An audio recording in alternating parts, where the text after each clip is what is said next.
VK Mishra present. हमारे channel पे बने रहने के लिए हमारे चैनल को लाल बटन दबा करके सब्सक्राइब करें और साथ में बेल आइकन घंटी दबाएं। ध्यायेत नित्यं महेशं रजतगिरणिभं चारुचंद्रावतंसं रत्नाकल्पोज्ज्वलांगं परशु मृगवरा भीतिहस्तं प्रसन्नं पद्मासीनं समन्तात् अस्तुत्मवर्गणैर् व्याघ्रकृतिं वसानं विश्वाद्यं विश्वबीजं निखिल भयहरं पंचवक्त्रं त्रिनेत्रम्। ओम नमः शिवाय। जय श्री राधे कृष्ण। आप सभी का हमारे YouTube चैनल पे बहुत बहुत स्वागत है। यूं ही ज्ञानवर्धक जानकारियाँ प्राप्त करने के लिए हमारे इस चैनल को लाल बटन दबा करके सब्सक्राइब करें, साथ में बेल आइकन घंटी दबाएं ताकि मेरे वीडियो का नोटिफिकेशन आपके पास सबसे पहले पहुंचे। आइए आज सुनते हैं श्रावण मास महात्म्य 10वें अध्याय की कथा। श्रावण मास का बड़ा ही विशेष महत्व माना गया है। श्रावण मास में भगवान शिव का पूजन आराधना किया जाता है। जो भी जातक सच्ची श्रद्धा के साथ भगवान भोलेनाथ का पूजन करते हैं, उनकी आराधना करते हैं, भगवान भोलेनाथ सभी प्रकार की इच्छाओं को पूर्ण करते हैं। तो आइए सुनते हैं श्रावण मास 10वें अध्याय की कथा। इस अध्याय में श्रावण मास में शनिवार को किए जाने वाले कृत्यों का वर्णन किया गया है। तो आइए सुनते हैं। तो बोलिए प्रेम से भगवान भोलेनाथ की जय, माता पार्वती की जय। ईश्वर बोले कि हे सनत कुमार, अब मैं आपसे शनिवार व्रत की विधि का वर्णन करूंगा, जिसका अनुष्ठान करने से मन तत्व नहीं होता। श्रावण मास में शनिवार के दिन नृसिंह, शनि तथा अंजनी पुत्र हनुमान, इन तीनों देवताओं का पूजन करना चाहिए। दीवार पर अथवा स्तंभ पर नृसिंह की सुंदर प्रतिमा बनाकर हल्दी युक्त चंदन से और नीले, लाल तथा पीले सुंदर पुष्पों से लक्ष्मी सहित जगतपति नृसिंह का भली भांति पूजन करके उन्हें खिचड़ी का नैवेद्य तथा कुंजर नामक शाक का भोग अर्पण करना चाहिए। उसी को स्वयं भी खाना चाहिए और ब्राह्मणों को भी खिलाना चाहिए। तिल का तेल तथा घृत स्नान भगवान नृसिंह को प्रिय है। शनिवार के दिन तिल सभी कार्यों के लिए प्रशस्त है। शनिवार के दिन तिल के तेल से ब्राह्मणों तथा सुवासिनों स्त्रियों को उपटन लगाना चाहिए तथा कुटुंब सहित स्वयं भी संपूर्ण शरीर में तेल लगाकर स्नान करना चाहिए तथा उड़द का भोजन ग्रहण करना चाहिए।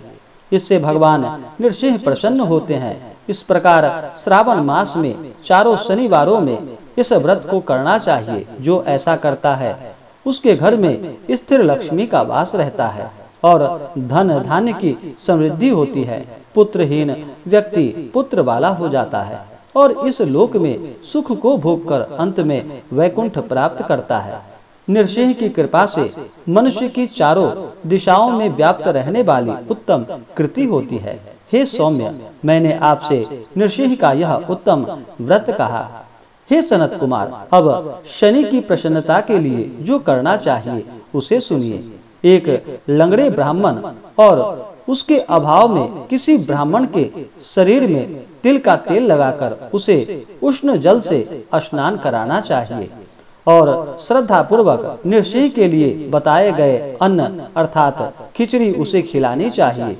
उसके बाद तेल, लोहा, काला तिल, काला उड़द, काला कंबल प्रदान करना चाहिए। इसके बाद व्रती यह कहे कि मैंने यह सब शनि की प्रसन्नता के लिए किया है, शनिदेव मुझ पर प्रसन्न हो। उसके बाद तिल के तेल से शनि का अभिषेक करना चाहिए।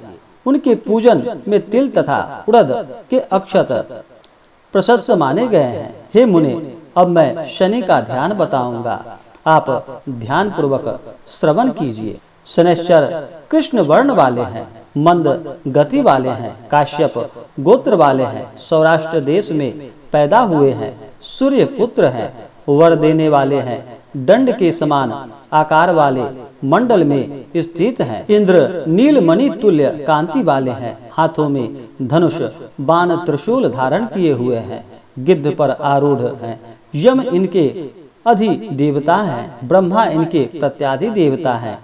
ये कस्तूरी अगुड़ का गंध तथा गुग्गुल का धूप ग्रहण करते हैं। इन्हें खिचड़ी प्रिय है। इस प्रकार ध्यान की विधि कही गई है। इनके पूजन के लिए लौहमयी सुंदर प्रतिमा बनानी चाहिए। हे द्विज श्रेष्ठ, इनके निमित्त की गई पूजा में कृष्ण अर्थात काली वस्तु का दान करना चाहिए। ब्राह्मण को काले रंग के 2 वस्त्र देने चाहिए और काले बछड़े सहित काली गौ प्रदान करनी चाहिए। विधि पूर्वक पूजा करके इस प्रकार प्रार्थना तथा स्तुति करनी चाहिए। आराधना से संतुष्ट होकर जिन्होंने नष्ट राज्य वाले राजा नील को उनका महान राज्य पुनः प्रदान कर दिया, वे शनिदेव मुझ पर प्रसन्न हो।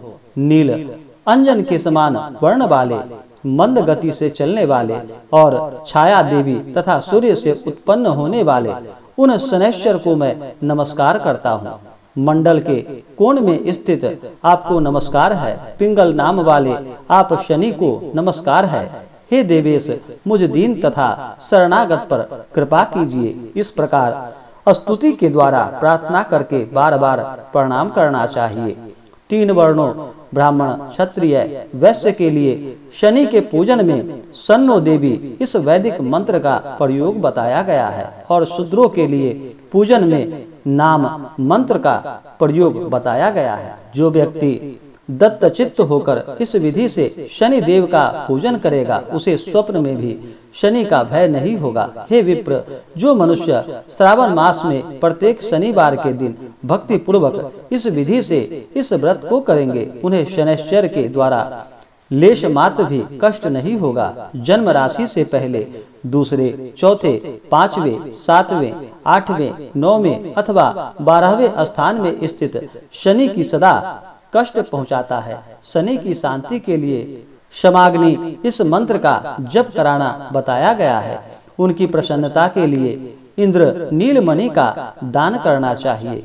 हे सनत कुमार, इसके बाद मैं हनुमान जी की प्रसन्नता के लिए विधि का वर्णन करूंगा। हनुमान जी की प्रसन्नता के लिए श्रावण मास में शनिवार को रुद्र मंत्र के द्वारा तेल से उनका अभिषेक करना चाहिए।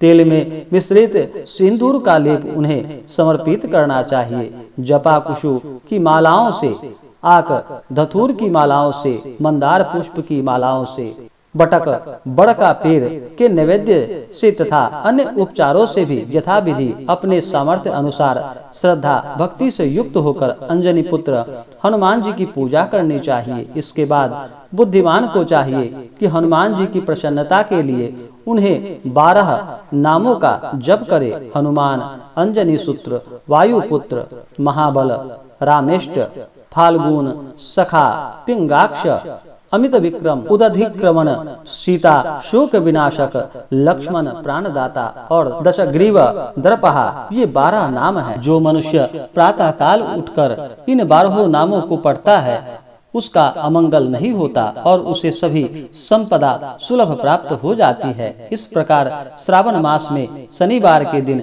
वायुपुत्र हनुमान जी की आराधना करने से मनुष्य वज्र तुल्य शरीर वाला, निरोग तथा बलवान हो जाता है। अंजनी पुत्र की कृपा से वह कार्य करने में वेगवान तथा बुद्धि वैभव से युक्त हो जाता है। उसके बाद शत्रु नष्ट हो जाते हैं, मित्रों की वृद्धि होती है, वह वीर्यशाली तथा कीर्तिमान हो जाता है।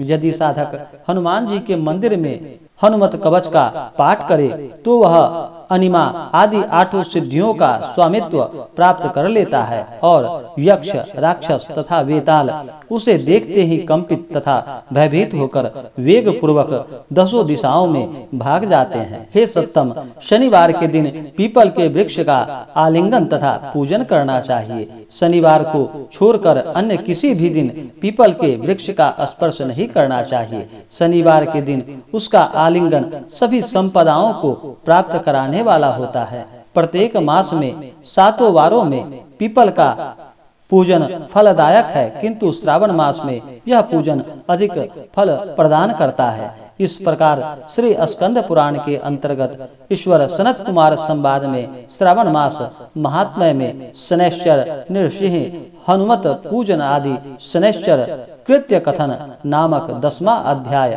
पूर्ण हुआ।